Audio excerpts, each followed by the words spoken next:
जय हिंद साथियों। स्वागत है आप सभी का आज के इस डेली करंट अफेयर्स के सेशन में। तो आज है 22 अक्टूबर 2025 और हर रोज़ की तरह फिर से हम लोग चर्चा करेंगे आज के 10 सबसे महत्वपूर्ण करंट अफेयर्स पर, जो कि आपके सभी प्रतियोगी परीक्षाओं के लिए उपयोगी है। तो चलिए शुरू करते हैं आज के सेशन को। तो आज का पहला प्रश्न है कि हाल ही में तीरंदाजी विश्व कप फाइनल में ऐतिहासिक कांस्य पदक जीतने वाली पहली भारतीय महिला कंपाउंड तीरंदाज कौन बनी है। हाल ही में तीरंदाजी विश्व कप फाइनल में ऐतिहासिक कांस्य पदक जीतने वाली पहली भारतीय महिला कंपाउंड तीरंदाज जो है कौन बनी है, तो ये है ज्योति सुरेखा वेनम। कौन है? ज्योति सुरेखा वेनम इनका नाम है। ज्योति सुरेखा वेनम जो है, इन्होंने चीन के नानजिंग में आयोजित तीरंदाजी विश्व कप फाइनल में कांस्य पदक जीत करके इतिहास रच दिया। वह इस टूर्नामेंट में फाइनल में पदक जीतने वाली पहली भारतीय महिला कंपाउंड तीरंदाज बनी। ज्योति ने ग्रेट ब्रिटेन की एला गिब्सन को 150-145 के स्कोर से हरा करके यह उपलब्धि हासिल की। उन्होंने सभी पांचों शॉट्स पर 15-15 के परफेक्ट स्कोर बनाए, जो कि उनके शानदार प्रदर्शन का प्रमाण है।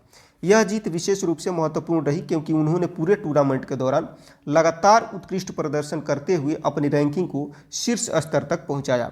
इस पदक के साथ ज्योति ने न केवल भारत के लिए गर्व का क्षण बनाया, बल्कि भारतीय तीरंदाजी में महिलाओं की उपलब्धियों का नया अध्याय जोड़ा। वह वापसी के इस सीजन में भारत के लिए पहला महिला कंपाउंड पदक जीतने वाली खिलाड़ी बनी, जिससे उन्होंने खेल जगत में एक बार फिर अपने नाम को सुनहरे अक्षरों में दर्ज कर दिया। नेक्स्ट प्रश्न की बात करें तो हाल ही में ऑपरेशन फायर ट्रेल के तहत 5.01 करोड़ मूल्य के चीनी पटाखे किस संस्था के द्वारा जब्त किए गए। हाल ही में ऑपरेशन फायर ट्रेल के तहत लगभग 5 करोड़ मूल्य के चीनी पटाखे किस संस्था के द्वारा जो है जब्त किए गए हैं, तो ये जब्त किए गए हैं डायरेक्टोरेट ऑफ रेवेन्यू इंटेलिजेंस यानी कि DRI के द्वारा। डायरेक्टोरेट ऑफ रेवेन्यू इंटेलिजेंस के द्वारा ये जब्त किए गए हैं। राजस्व खुफिया निदेशालय ने हाल ही में ऑपरेशन फायर ट्रेल के तहत जो है तूतीकोरिन बंदरगाह पर कार्रवाई करते हुए लगभग 5 करोड़ मूल्य के चीनी पटाखे जब्त किए हैं। इस ऑपरेशन के दौरान 40 फीट के 2 कंटेनरों की तलाशी ली गई, जिसमें 83,520 चीनी पटाखे पाए गए।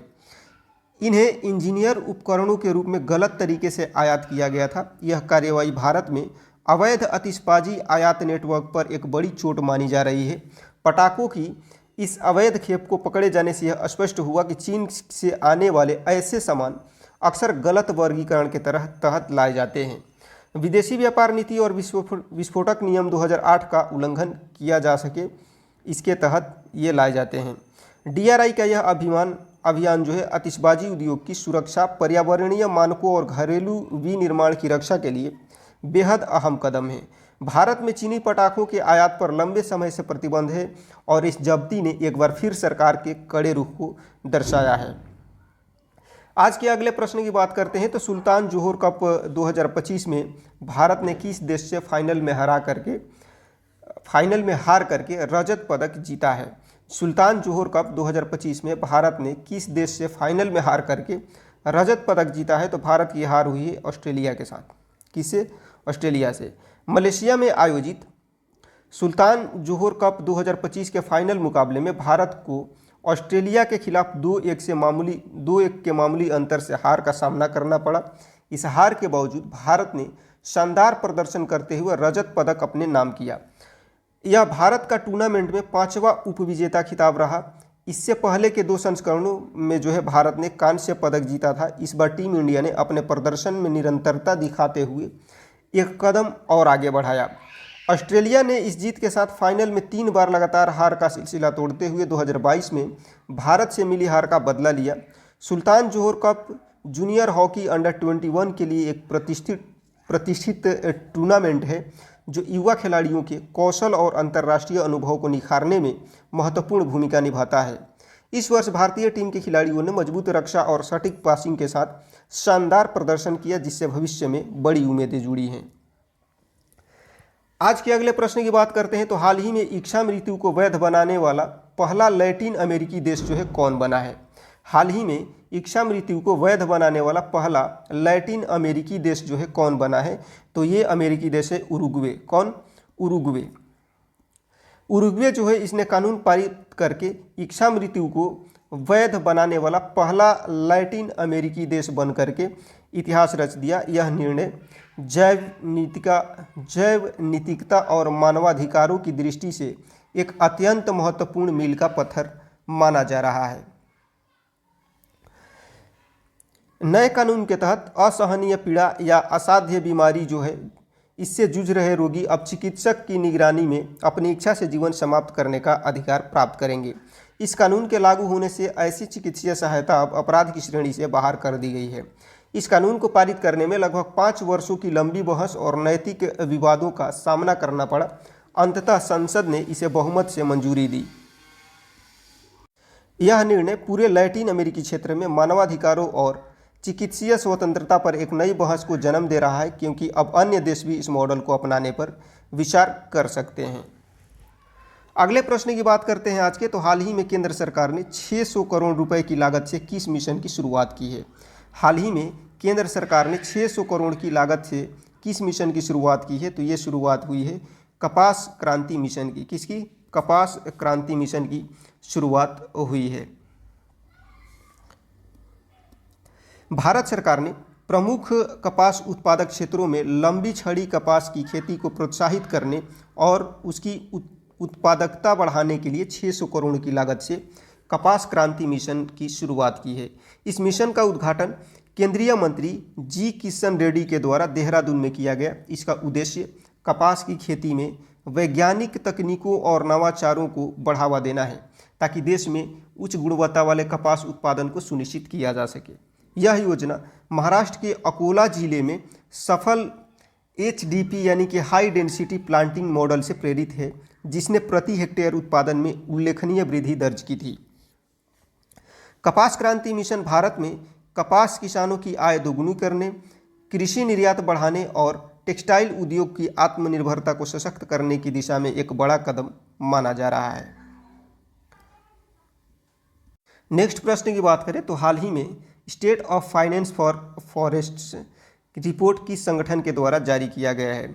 हाल ही में state of finance for forest report जो है किस संगठन के द्वारा जारी किया गया है? तो ये जारी किया गया संयुक्त राष्ट्र पर्यावरण कार्यक्रम के द्वारा। संयुक्त राष्ट्रीय पर्यावरण कार्यक्रम जो है इसने state of finance for forests पर अपनी पहली वैश्विक रिपोर्ट जारी की है। इस रिपोर्ट में वर्ष 2023 में सार्वजनिक और निजी वन वित्त की स्थिति और वैश्विक प्रभाव का विश्लेषण प्रस्तुत किया गया है। रिपोर्ट के अनुसार वन संरक्षण और पुनर्स्थापन के लिए किए जा रहे निवेश आवश्यक स्तर से काफ़ी कम है।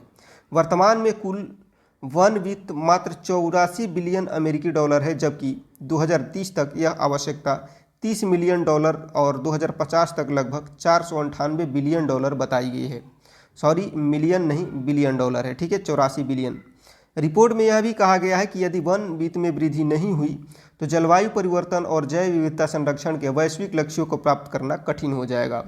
UNEP की यह रिपोर्ट जो है सरकारों और निजी क्षेत्रों को वन निवेश बढ़ाने के लिए प्रेरित करती है, ताकि वनों के सतत प्रबंधन और पृथ्वी के पारिस्थितिक संतुलन को बनाए रखा जा सके।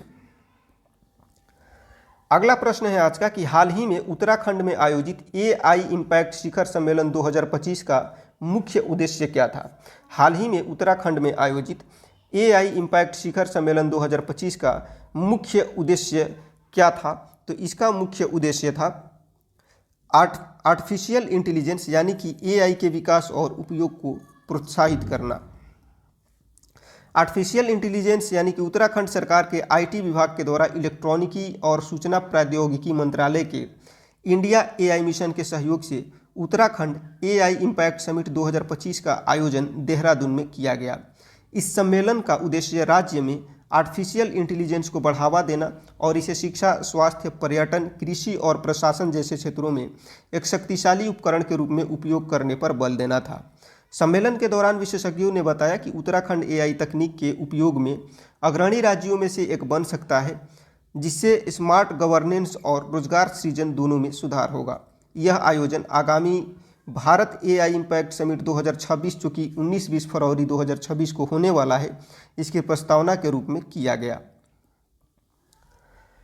अगला प्रश्न है कि हाल ही में जारी राज्य खनन तत्परता सूचकांक किस मंत्रालय के द्वारा जारी किया गया है? हाल ही में जारी राज्य खनन तत्परता सूचकांक जो है किस मंत्रालय के द्वारा जारी किया गया है? तो ये जारी किया गया है खान मंत्रालय के द्वारा, खनन मंत्रालय बोल सकते हैं, ठीक है, खान मंत्रालय के द्वारा। भारत सरकार के खान मंत्रालय ने हाल ही में गैर कोयला खनिज खनन सुधारों और सुविधाओं में राज्यों के प्रदर्शन आकलन के लिए राज्य खनन तत्परता सूचकांक जो है जारी किया है।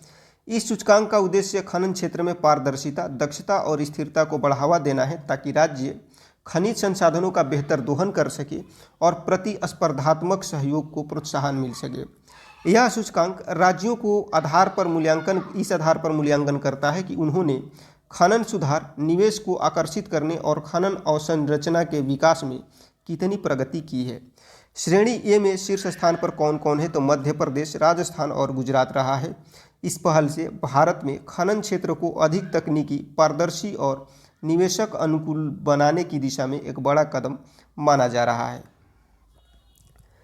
आज का अगला प्रश्न है कि हाल ही में 2025 MLS गोल्डन बूट पुरस्कार किस फुटबॉल खिलाड़ी को प्रदान किया गया? हाल ही में 2025 MLS गोल्डन बूट पुरस्कार किस फुटबॉल खिलाड़ी को प्रदान किया गया? तो यह प्रदान किया गया है लियोनेल मेसी को। किन्हें? लियोनेल मेसी को। लियोनेल मेसी जो है, इन्होंने इंटर मियामी क्लब के साथ अपने दूसरे पूर्ण सत्र में शानदार प्रदर्शन करते हुए 29 गोल और 29 असिस्ट किए और MLS गोल्डन बूट पुरस्कार जो है जीता।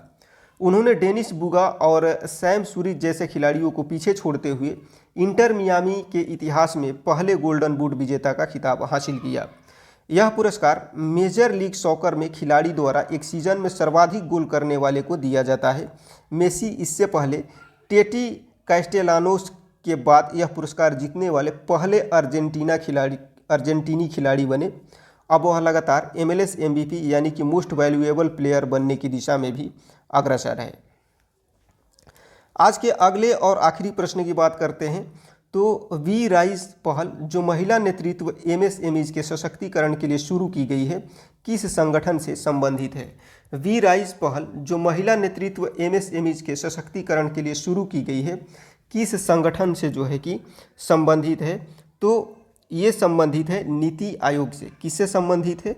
नीति आयोग से ये संबंधित है। नीति आयोग के महिला उद्यमिता मंच, इसने DP वर्ल्ड के सहयोग से वी राइज पहल की शुरुआत की है। इस पहल का उद्देश्य महिला नेतृत्व वाले MSMEs को सशक्त, समावेशी और सतत उद्यमिता की दिशा में बढ़ावा देना है। वी राइज के तहत महिलाओं को वैश्विक व्यापार नेटवर्क और बाजारों तक पहुंच प्रदान की जाएगी ताकि वे अपने उद्यमों का विस्तार कर सकें। यह पहल WEP के अवार्ड एंड रिवॉर्ड्स के ढांचे का हिस्सा है, जिसका लक्ष्य जो है 100 उच्च संभावित महिला उद्यमियों को पहचानना और उन्हें सहयोग, प्रशिक्षण एवं निवेश का समर्थन देना है। तो ये था आज के मुख्य करंट अफेयर्स के प्रश्न उत्तर और सारे डिटेल्स। तो उम्मीद करता हूँ सारे प्रश्न और सारे आर्टिकल आप बहुत अच्छे तरीके से याद कर लिए होंगे और समझ गए होंगे। तो क्लास आपको कैसा लगा कमेंट सेक्शन में मेंशन करना नहीं भूलिएगा। अच्छा लगा हो तो लाइक करिएगा, हेल्पफुल लगा हो तो दोस्तों को भी शेयर करिएगा। और यदि आप हमारे चैनल पर नए हैं, आपको लगता है कि हम आपकी प्रतियोगी परीक्षा की तैयारी को और बेहतर बना सकते हैं, तो चैनल को सब्सक्राइब करना ना भूलें। मिलते हैं नेक्स्ट क्लास में, तब तक के लिए सबको जय हिंद।